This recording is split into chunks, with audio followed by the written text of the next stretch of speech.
Hello বন্ধুরা, আজকে আপনাদের সাথে পাপড়ি চাট করবো, সেটা আপনাদের সাথে শেয়ার করব। দেখুন কিভাবে পাপড়ি চাটটা আজকে আমি তৈরি করছি। তো এখানে কলাই সব সেদ্ধ করা হয়ে গেছে, আলু সেদ্ধ করা হয়ে গেছে এবং এগুলো পাঁপড়গুলো ভাজা হয়ে গেছে, মানে যেটাকে বলে ফুচকা। আর এদিকে দেখুন যেগুলো দেওয়া হবে সব ধনে পাতা, পেঁয়াজ কুচি, টমেটো কুচি সব দেওয়া হয়ে গেছে। আর পাপড়ি চাট পাপড়িগুলোকে ভাঙা হয়ে গেছে, দেখুন ভাঙিয়ে নিচ্ছে আমার হাজব্যান্ড। ছেলেও সাথে যোগ দিচ্ছে। মেয়ে মাঝে মাঝে বলছে আমাকে একটা ফুচকা তৈরি করে দাও, তো খাচ্ছে। দেখুন এভাবে সব মাখানো হয়ে গেল। মানে এই পাপড়িগুলোকে ভেঙে নেওয়া হলো। কলাইগুলো, মটর কলাই, ছোলা কলাই, পেঁয়াজ কুচি, আলু সেদ্ধ কুচি, ধনে পাতা, টমেটো সবই এখানে দেওয়া হয়ে যাচ্ছে। একটু সঙ্গে কাগজি লেবু দেওয়া হবে, চাট মশলা দেওয়া হবে। তো এখানে একটা চিলি ফ্লেক্স তৈরি করা হয়েছে, সেটাকেও মেশানো হলো। আর সাথে দেওয়া হলো চাট মশলা, বিট নুন। তো দেখুন দেখতে খুব সুন্দর লাগছে। এইভাবে মাখানো হচ্ছে।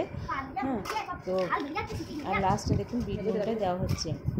এরপরে দেওয়া হবে টক দইয়ের সাথে এখানে লঙ্কা, বিট নুন মাখানো হয়েছে।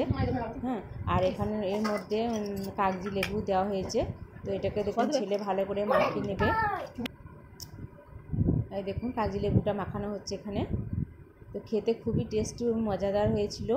এই প্রথমবার মানে পাপড়ি চাটটা তৈরি করা হলো। আমার হাজব্যান্ড বললো দেখি ট্রাই করে কেমন হয়। তো খেতে ভালোই হয়েছিল। শেষকালে একটু লাস্টে একটু সস দেওয়া হয়েছে, টমেটো সস দেওয়া হলো।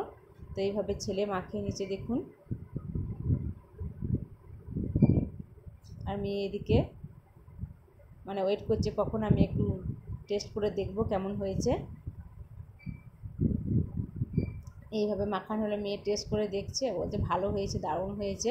আবার ছেলেও খেয়ে দেখছে, ছেলেও বলছে দারুণ হয়েছে। তো দেখুন আমরা এইভাবে ট্রাই করলাম, তো খুব টেস্টি হয়েছিল। আপনার টাটা, বাই বাই।